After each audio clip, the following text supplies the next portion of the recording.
Isa ka ba sa mga humabol sa getaway nitong nagdaang long holiday? Hindi nagpahuli ang ating mga kababayan na dumayo sa patok na pasyalan sa lalawigan ng Rizal, ang Cloud9 Antipolo Hanging Bridge and 360 View.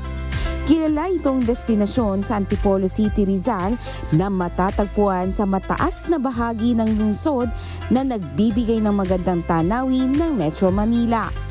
Bukod sa mga atraksyon tulad ng museum na makikita mo rito, sa loob kung saan bumibida ang iba't ibang sculpture at art installation na nagbibigay ng kakaibang karanasan, kasama pa ang mga antik na mula pa sa maraming lugar.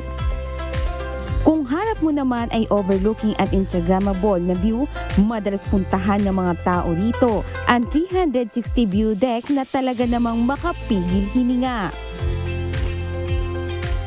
Para maipakita mo naman na ikaw ay walang takot sa heights, pwede mong subukan na maglakad sa hanging bridge. Siguraduhin mo lang na carry mo kahit nasa kalagitnaan ka na. Talaga namang matindi ang thrill na hatid nito. Iba't ibang feeling naman ang naramdaman ng mga turista na dumayo sa pasyalan kasama ang kanilang mga mahal sa buhay. Natatakot po ako sa pag-akyat, kaya sumisigaw-sigaw po ako. Kasi may fear of heights po ako.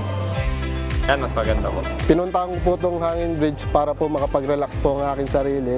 Hindi, para malibang ko rin po yung family ko.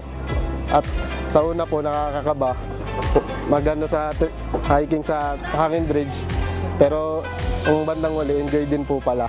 Sa mga nagnanais naman na mag-overnight dito, pwedeng-pwede naman dahil bukod sa pasyalan at restaurant, ang Cloud9 ay mayroon din itong hotel accommodation. Maaari kayong bumisita sa kanilang Facebook page para sa iba pang mga detalye na magagamit para sa inyong one-of-a-kind experience dito sa City of Antipolo. Jenica Cruz, humahataw sa balita ngayon.